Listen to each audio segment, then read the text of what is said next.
Rich people manage their money well, poor people mismanage their money well. Rich people allocate your money into pots, but if you don't manage it at all, then you're just gonna be like, oh, I don't know where that's gone. Like, that's a sign that you're not managing your money very well. You're gonna feel unsafe. Rich people act in spite of fear. Poor people let fear stop them. If you want to grow in any kind of life, anytime that you get outside of your comfort zone, you're going to face fear. So if you allow that to stop you, you avoid, you do whatever, you're not going to be rich. You're not going to feel safe with money. Okay, so how to feel safe with money. Get your pen and paper out right now, because this is going to be an absolute goldie. So when it comes to, oh my gosh, what's going on with this mouse? Anyhow, scroll it in, you cheeky nugget. Okay, so when it comes to feeling safe with money, what you've got to look at it is like there's two parts of it. There's the inner piece and there's the outer piece, as in like outer systems, what your behaviors are, where you're placing money, that sort of thing. And then you've got the inner piece, as in terms of like the actual internal safety, thoughts, beliefs, etc. So we're going to tackle the outer piece here. So what you've got to think about with your money is there is a baseline of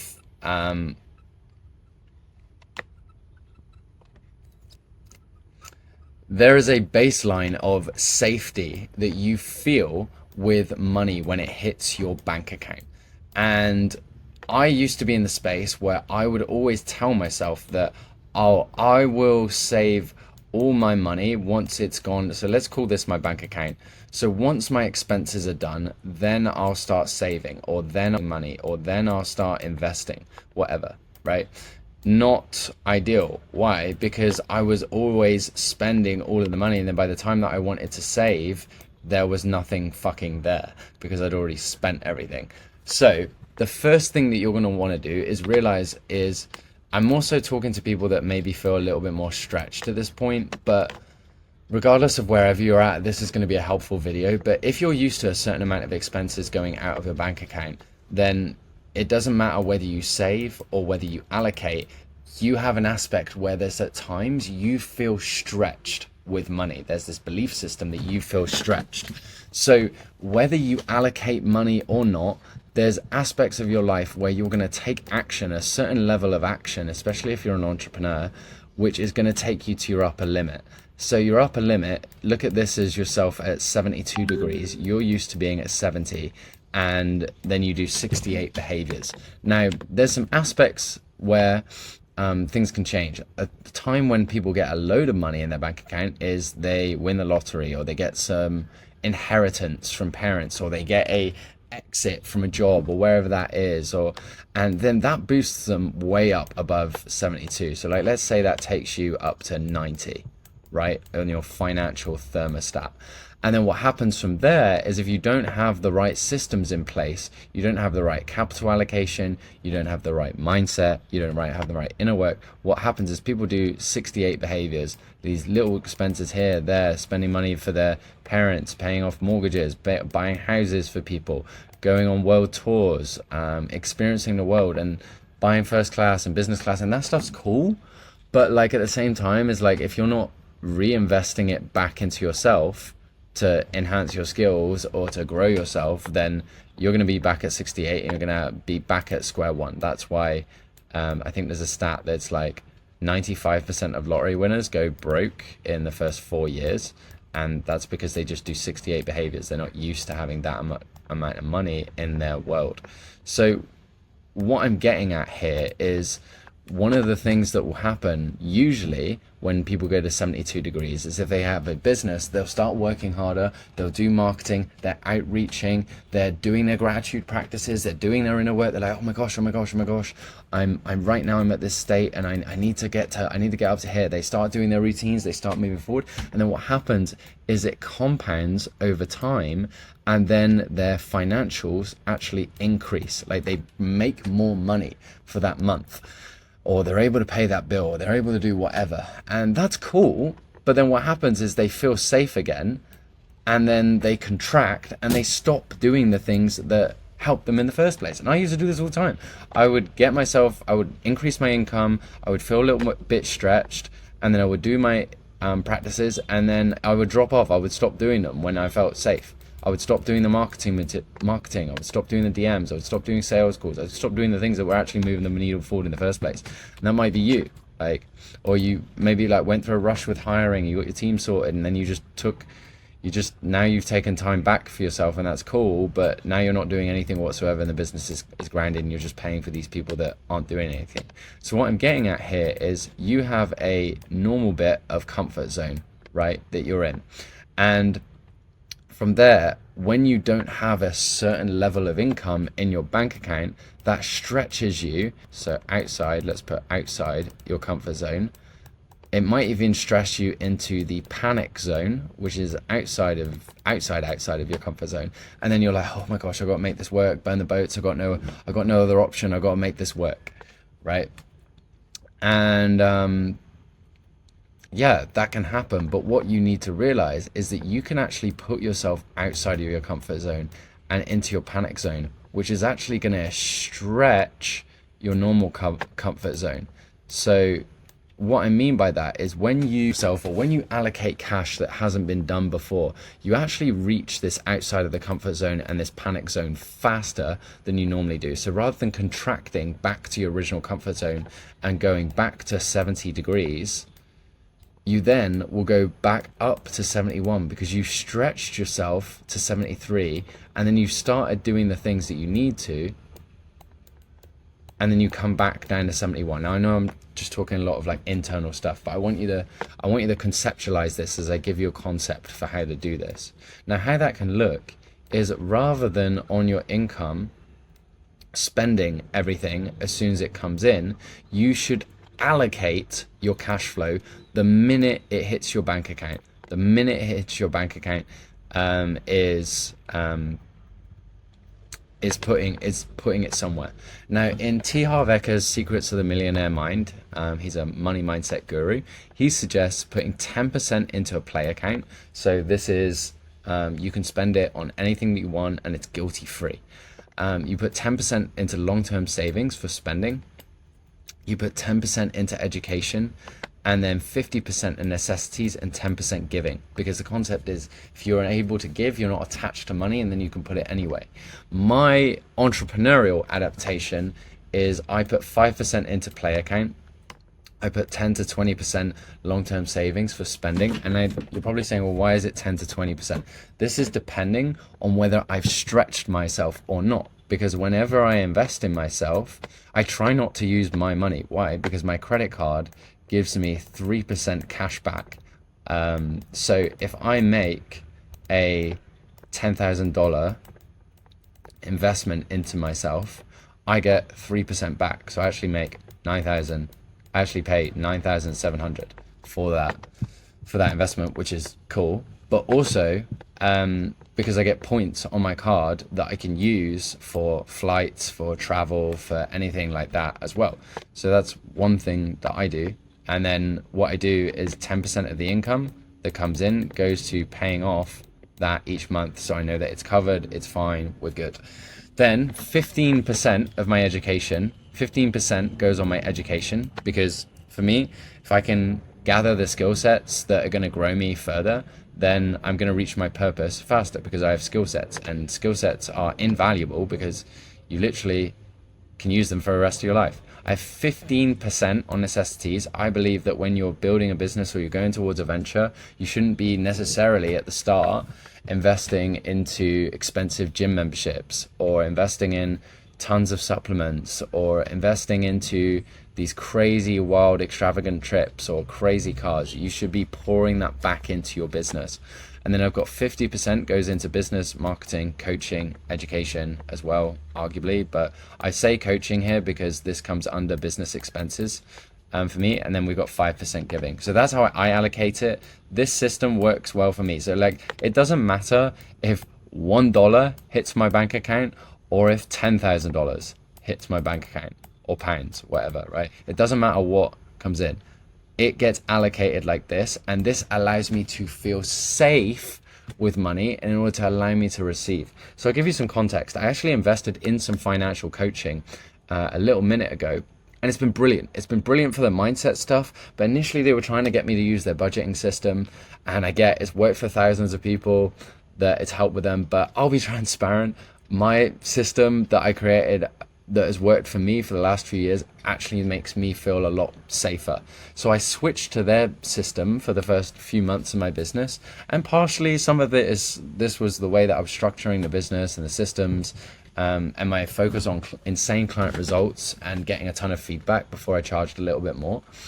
But also partially I wasn't allowing myself to feel receiving, because with their system I didn't have these allocation pots in. So I went back to my old comfort zone of anything that came in just got spent and more, right? And I was like, oh my gosh, business is in negative, I'm overspending, I don't have any allocation, so I'm feeling guilty for any spending that I'm doing, even if it would have fallen in alignment with this 5% play. Whereas now that I have this allocation set up, now that I have my allocation set up, I could actually go and invest in my shoes. I could go and invest in a new MacBook, because I had that 5% play where I didn't need to feel guilty for spending on these things. I could literally go and get the most expensive shoes in the shop. I ended up taking my girlfriend out for a meal as well, and it was beautiful, and it still felt well within my 5% play account. So I was like, okay, cool, just non-guilty spending and actually being able to not look at my bank account when I invest. But that's a myth. That's a thing that people look at, is they like, when they're saving money, when they're making money, they're like, hey, I want to be able to not look at my bank account when I spend money. But they don't look at their bank account whatsoever. They don't even allocate cash when it comes in. So then the only thing that they're visualizing, creating, manifesting is stress and fear around their money, rather than thinking, oh yeah, this has gone in an account, I know that this is going to be invested, or this is going to be saved, or this is going to go towards ads, or this is going to go towards a team, or this is going to go to like, they don't know where it's actually going. The richest people in the world know where their money is going. If not, they have somebody very close in their life, a wife, a partner, or whatever, that helps them with that allocating piece as well. So for me though, as a man, I would rather have control over my finances and my own self-discipline. So that's me. So the alternative little piece of this is the internal perspective. So when I read T. Harv Eker's book, he has 17 wealth codes, 17 principles, and I want to break these down for you. So the first wealth file here is: rich people believe that they can create the life that they want.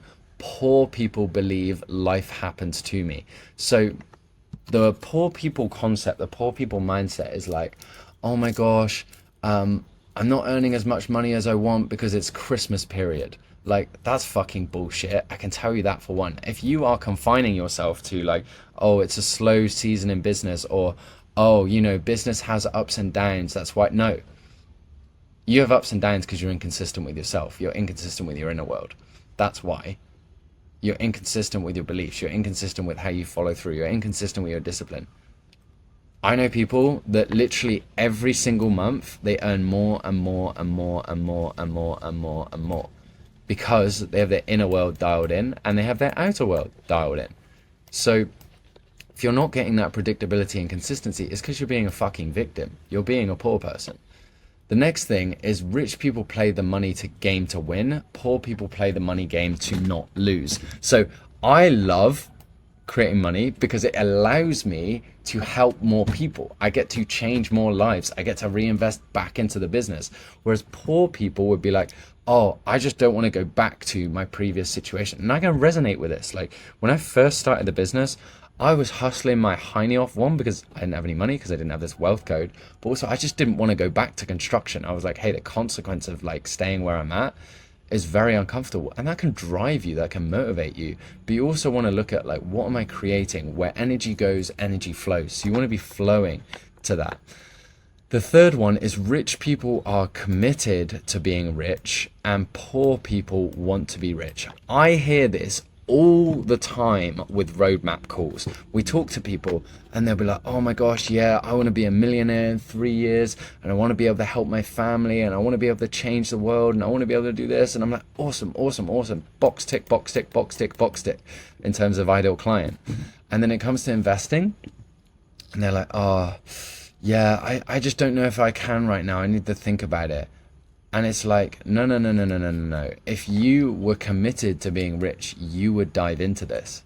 You would do this because you would see that, we have an insane amount of client testimonials on our YouTube channel, you would see that everything that we do within neuroproductivity is designed to shift your inner world and your outer world. But not just that, with rich people committed to being rich, it means that you do whatever it takes in order to get there. Like when I invested in my first mentor, like I was in negative cash flow towards the bank. I had like 800, I think it was like £800 negative, and basically they gave me a deposit option to dive into their program, and that meant that the next month I had to pay $2,500 or I would face collections, and then I would 2,500 the next month and the next month and the next month for 4 months for a total of 10k.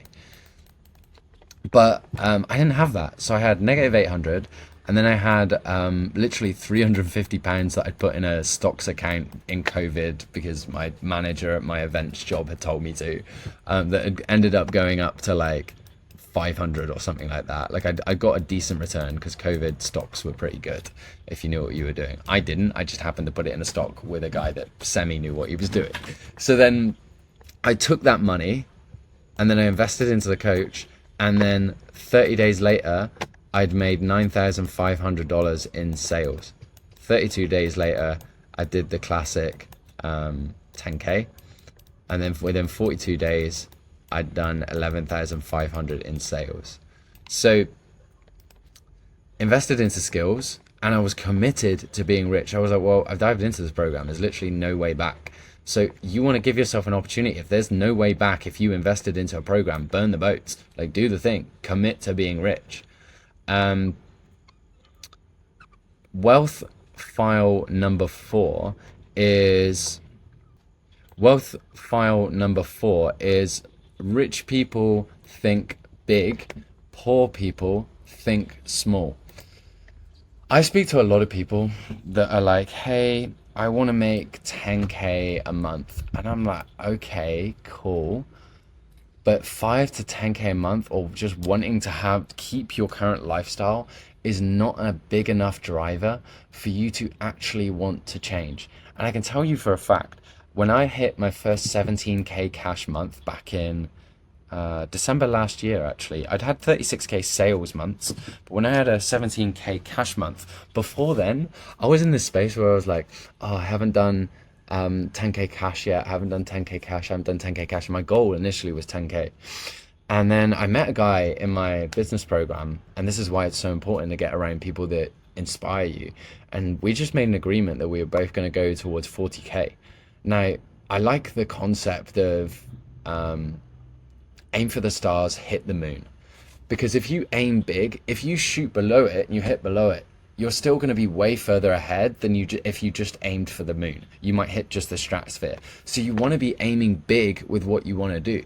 That's why over this next year, I'm like, yo, let's go big. Let's go for the 7-figure mark. Like, that's my goal. And I was speaking to this with a conscious creator friend.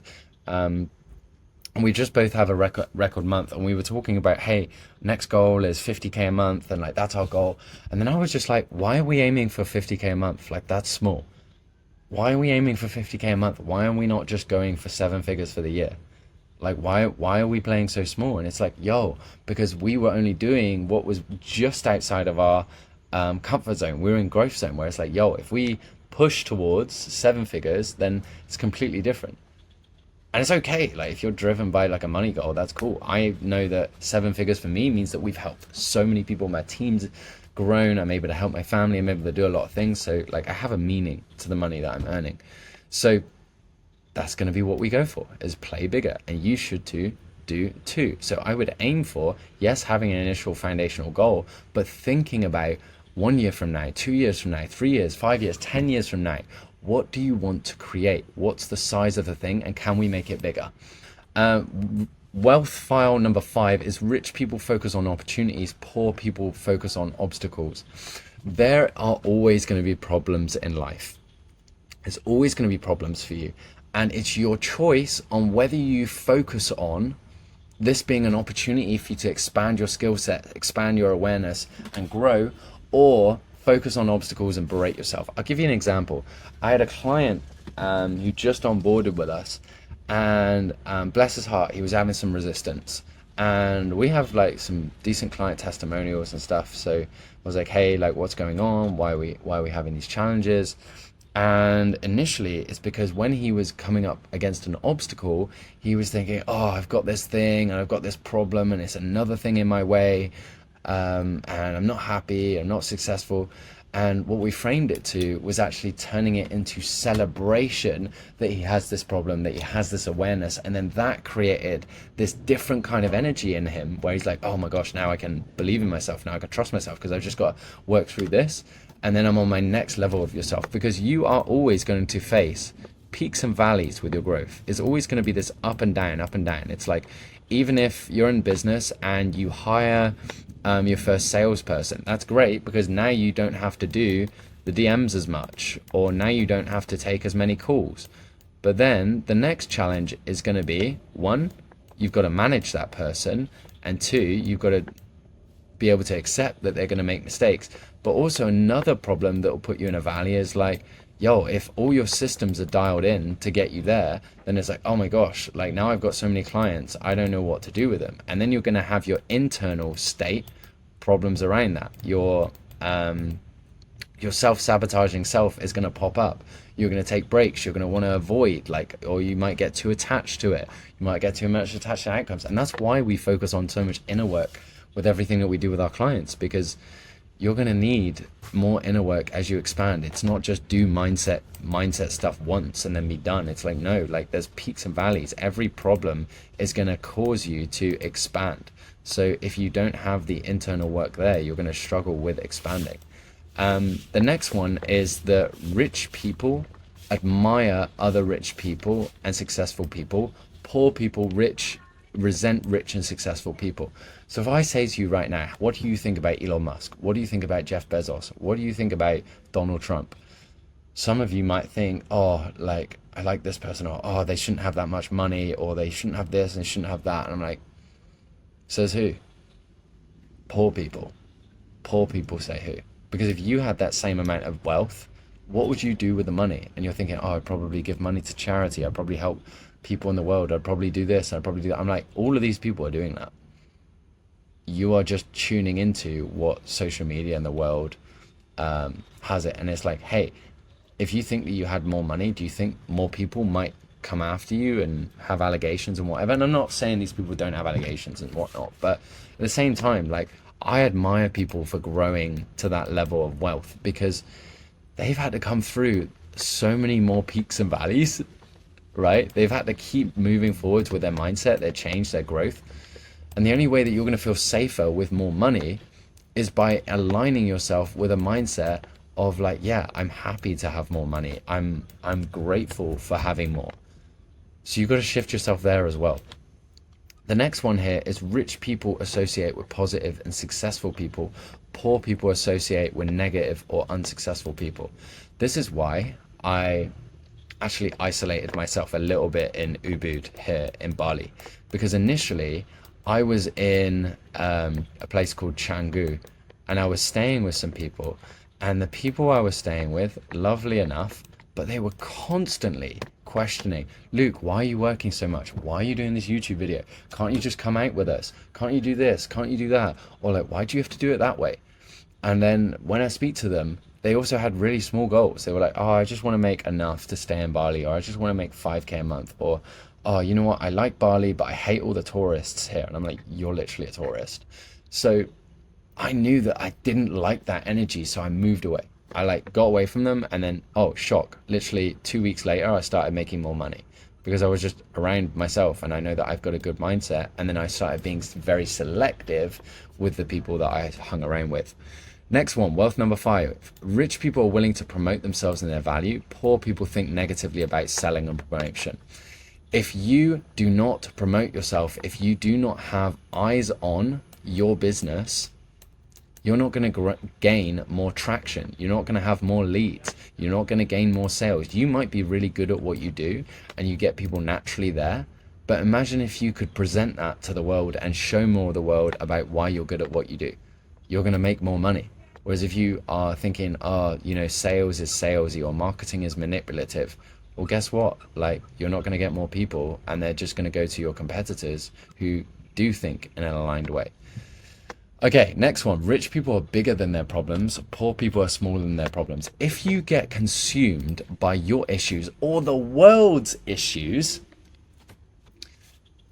it's going to allow you to be succumbed. I know so many people, and I say it how it is. I know so many people that get caught up in the Lebanon stuff. They get caught up in the Syria stuff. They get caught up in politics. They get caught up in other people's problems, and they just get so consumed. And then I talk to them, and I'd be like, "Oh, hey, how was your day?" But like, did you progress? And they were like, "No, I just didn't I didn't progress as much as I could have done because this thing happened, and it was just really heavy to deal with." And I'm like, why the fuck are you involving yourself in like other people's issues that you can't even control? What a waste of your life. And like, if you get a problem and you're emotionally regulated and you stop self-sabotaging, it's just like, oh, okay, cool. Oh, we'll just go and fix that. Whereas if you allow yourself to be consumed by problems, the world's problems, which are always happening, then guess what? You're just going to be full of problems rather than having a great space of energy. Next one is rich people are excellent receivers. Poor people are poor receivers. If you're somebody that says, oh, I'm not very good at receiving compliments, or I don't like gifts, or I don't like this, or I don't like that, you're literally saying to the universe, hey, I don't want more. You're literally saying no to more abundance, to more wealth. If you cannot receive more money, if you have a mindset of struggling to receive money, you're not going to feel safe with more money because you don't receive very well. So you need to be safe with money, be an excellent receiver to feel safer with money. Rich people choose to get paid based on results. Poor people choose to get paid based on time. So this is a good concept to remember, is that many results that you pay for are based on results. If you want something faster, generally you're going to be paying more. So like, why do people pay so much for liposuction versus a fitness program? Because the liposuction is going to get you there faster, and you get pretty much guaranteed rewards, or guaranteed service, right? Fitness program, not guaranteed, not going to follow through, and there's not much like things like it's all dependent on you. So you need to think, hey, if something's getting me there faster than me doing it by myself, it's likely that I'm paying for the result rather than time. Wealth file number 12 is rich people think both, poor people think either or. I remember in my first business mastermind, I went to Mexico, and by the way, this was another example of burning the boats, of stretching yourself. But at the time, I didn't have any credit cards at the time, but I knew that I wanted to go to this mastermind, and I knew that this mastermind would change my life. So I pulled out 3 credit cards to invest $10,000 to go to this in-person mastermind in Mexico without a flight back and without the cash flow to get a flight back either. I was like, I will figure it out whilst I'm there. Like, I'll make it happen. And at the mastermind, the guy was saying, hey, who here has burned the boats with a business? And pretty much was like, yeah, everyone here, they're all in. And they were like, he was like, who here has sacrificed their health for their business? And a lot of people were like, yeah, I've sacrificed health, I've had late nights, I've done this, I've done that. They were like, who here maybe has sacrificed some relationships for their business? He was like, yes. A lot of people raised their hands. And then he was like, wouldn't abundance be you having your health and your business? And a lot of people were like, oh. He was like, wouldn't your business being able to have a family and a business, that would be abundance? And everyone was like, yeah. So what we realized in that moment was that you can have a business and a relationship. And it's crazy because as soon as we went through that, I remember having 2 ex-girlfriends on that day reach out to me just out of nowhere. And that's the energetic inner shift that can happen. Now, didn't go back to them, absolutely not. But at the same time,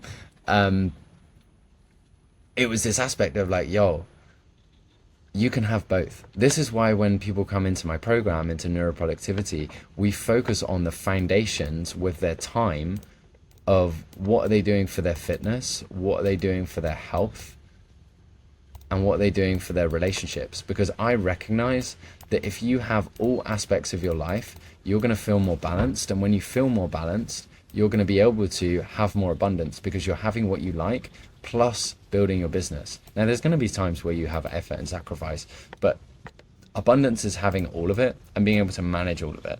No, this isn't the same as doing those things and avoiding and not making smart decisions, but having abundance is all. Worth file number 13 is rich people focus on their net worth, poor people focus on their working income. So if you're just consistently focused on, oh yeah, like I want to make 10K a month or I want to make 100K a month, like valid, okay, but like what are you doing with that money?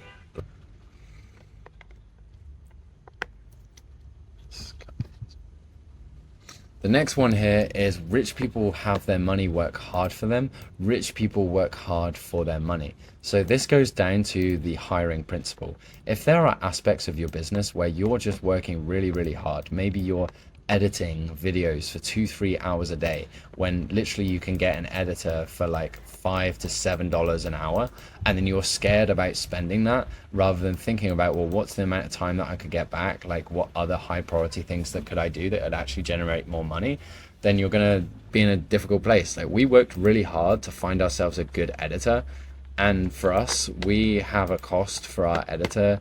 It's like, I'll tell you guys what it is like, and if you want this editor, all you've got to do is message me, but like he's mine. But we pay around $400 and we get 3 YouTube videos edited a week, and we get 7 pieces of Instagram content a week. Can you imagine if I was the person who was editing all of that? And I have been. It takes so much time. That's literally like almost like the editor's significantly faster than me. He's got systems and everything, and we've got like systems for him, but it would still take me longer. Like it's still like an absolute waste of my time. And for me, like anything below $500 an hour is below my pay grade. So I will just outsource it. And that is what you should be doing as well, is outsourcing things. But if you don't have the systems for it, then of course you're going to struggle. Wealth file number 14 is rich people manage their money well, poor people mismanage their money well. Rich people, so like I just said, allocate your money into pots, like I just said. But if you don't manage it at all, then you're just going to be like, oh, I don't know where that's gone. Like that's a sign that you're not managing your money very well, and you're going to feel unsafe. Rich people act in spite of fear, poor people let fear stop them. If you want to grow in any kind of life, anytime that you get outside of your comfort zone, you're going to face fear. So if you allow that to stop you, you avoid, you do whatever, you're not going to be rich. You're not going to feel safe with money because money can't trust you to follow through. So the energetics just isn't going to work. And the last one here from T. Harv Eker is rich people constantly learn and grow. Poor people think that they already know. I know this. I was so egotistical at the start of my business journey, and I've even been egotistical whilst I've grown as well. It's thinking that I know everything, and it's a protection mechanism that we use to try and make ourselves feel safe. But actually, you're just basically saying, I'm not receiving more information because I'm all powerful. Like, you're not fucking God. Like, come on. So you need to let go of that and realize that if there are people making more money than you, or there's people with better emotional regulation than you, or people that have better relationships than you, or people that have better fitness than you, or maybe all three, it's because they know a little thing or two. And maybe you should be learning from them, not thinking that you already know what you're doing. Because if you knew what you're already doing, you'd already be there, which you aren't. So, how to feel safe with money is ultimately a concept of, oh my gosh.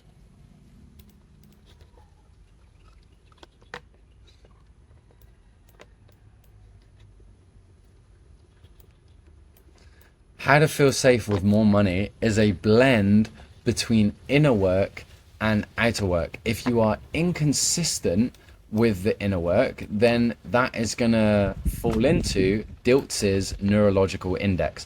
Diltz's neurological index is an index which describes what your beliefs are, what your values, what skill sets you decide to acquire or do or don't have, your behavior and your environment.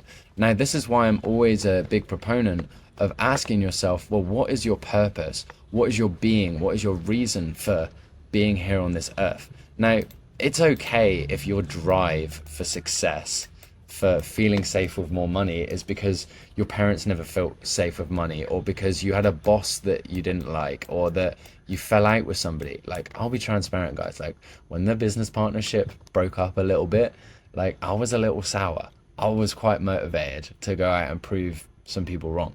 That's okay. You can have that. It's just a type of motivation. A second reason for your purpose might be you want to have a wider impact on the world. And that's also okay. A third reason is you want individuality. You want to have a different lifestyle. You want to be the person that flies their parents' business class. You want to fly them. You want to pay off your parents' mortgage, car, whatever.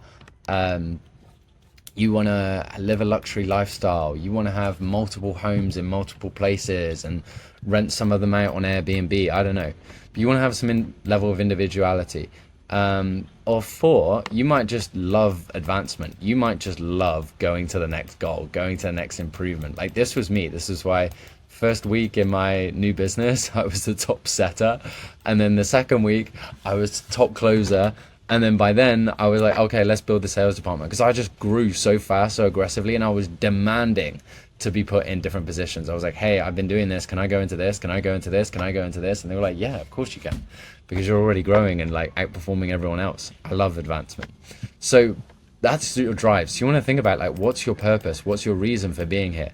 That is going to funnel into your identity of who are you actually being. So if you want to feel safe with money, have a think, who do I actually need to be in order to be safe with money? What makes me consistent with that version of myself? What makes me inconsistent with that version of myself?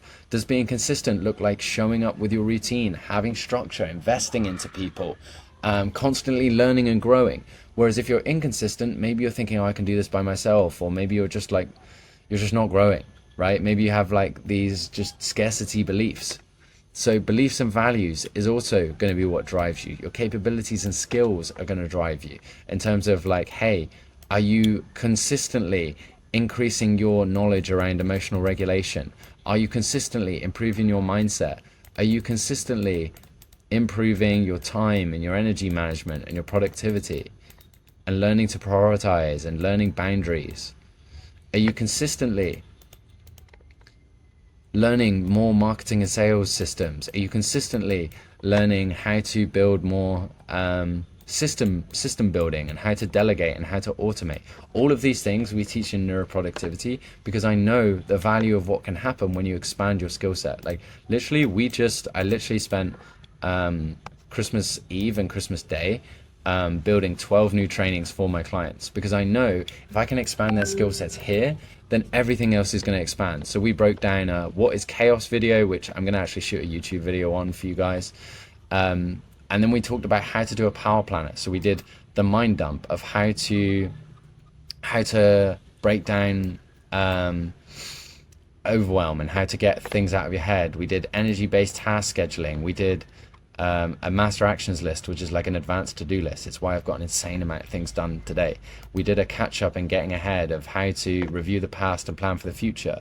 We've done planning ahead, weekly success planning.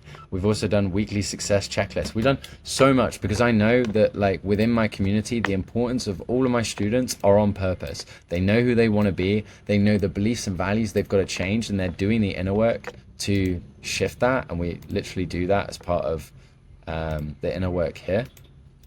But also because I know that they need help with their capabilities and skills and their habits and their behaviors. Everything that we do is all set up to shift on this neurological level of Robert Diltz's index. So it's so key. It's so key that we do all these things. So in order for you guys to feel safe with money, there's a few things that you guys need to do. So number one is you need to have the outer work. So you need to have the systems, the structure of where is your money going. Number two, you need to have the inner work, because if you don't believe like a rich person, if you're not consistent with a rich person, if you're not in alignment with a rich person, you're not going to feel safe with holding or making more money. Whereas if you are, you're going to be in that position where you can do whatever the fuck you want, buy new clothes, take your partner out for whatever they want, buy that new car, be that guy or girl who everybody admires in their life, like whatever that is, it's because of the inner world and the outer world. And then the last thing you're going to need is accountability to follow through or some support. So if you're like, yo, I'm having this spending, now I feel scared, or maybe you start allocating money towards the pots and that makes you feel stretched faster than normal. So that's gonna challenge you, right? It's gonna challenge you to grow, and then it's a choice of, well, do you go back or do you go forward? And sometimes people are able to just consistently go forward without support. Other times they go backwards and they go back to their old versions of themselves. And I see this all the time where people say like, oh Luke, I'll get back to you or I'll invest in you later or whatever, but they don't, and then they don't have accountability and they don't follow through and then they don't reach their goals. And that fucking sucks.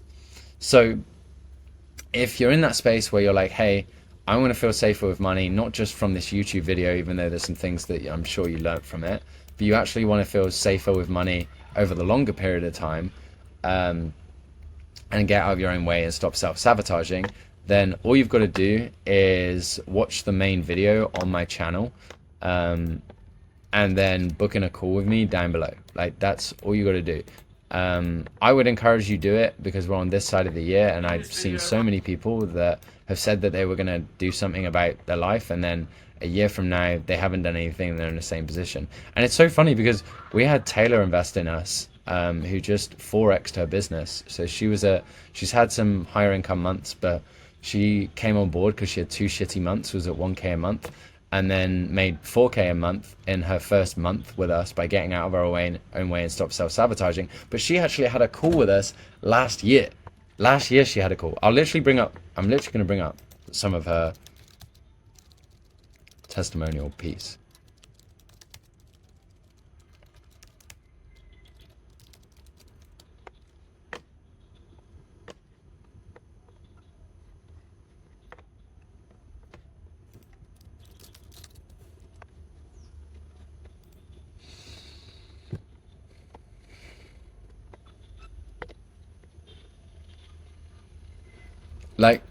Like, this is literally it. This is me and I, so what Taylor's. would you say was the biggest thing that you were doing that was sabotaging your success? Like, what was the biggest way that you were getting in your own way? I think just showing up when it felt good, and again, just not being able to track what I was doing. Just like, I'm posting this content because it feels good right now, and like this is the way to go. And while that is beneficial, don't get me wrong, um, I didn't know what was actually working and what wasn't. I was just doing without keeping. I had no type of tracker. That's for again. That's just like the biggest thing for me. So I feel like getting in my own way was one, just showing up when I feel like it, which is something that we're still working through. Um, and not being able to track like what's actually working. Just like, oh, I'm gonna do what I want to do. I don't really care what like my audience wants. I'm just gonna do me. So Yeah, yeah. yeah, absolutely. And I like that you said like you're still working on it. And I say this to people like, well, I'm gonna do this.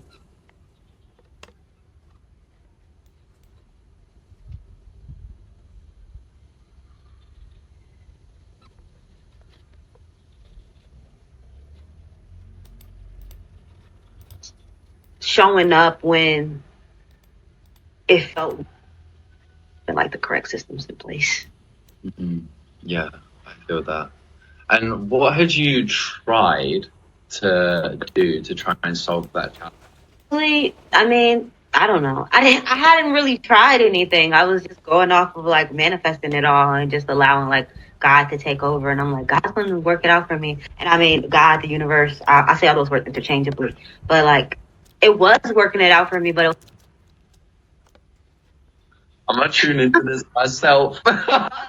Oh, So I know there's a lot of people. this is literally Taylor giving her I know there's advice a lot of people. to her younger self, and I think it's so relevant to so many of you because you may be in a space where you're like, oh, I'm going to do this next year, but you're like thinking in a poor mindset. I know there's a lot of people that I talk to who like they want to have kids. Like I'm in the boat myself. Like I've had the chat like literally yesterday. oh Uh, wow. so like I've had the chat that like I want kids and stuff. But like if you were to talk to a version of yourself before you had your daughter who was still growing her business and still doing her thing, what is one hard piece of advice that you would give to that version of yourself? I would say go full in because you have the time. Like now I'm on her schedule and I just think about all the time that I had before I had her and how I just wasted it and how I was like doing anything else but running my business. Like if I had that time now, I feel like I would be, like my whole life would be completely different. But I am on her time. So I would tell her like, get to it, hire a coach ASAP, get to it, and like just stop all the BS because you have more than enough time and you're making excuses. Like get to it. So yeah. Yeah.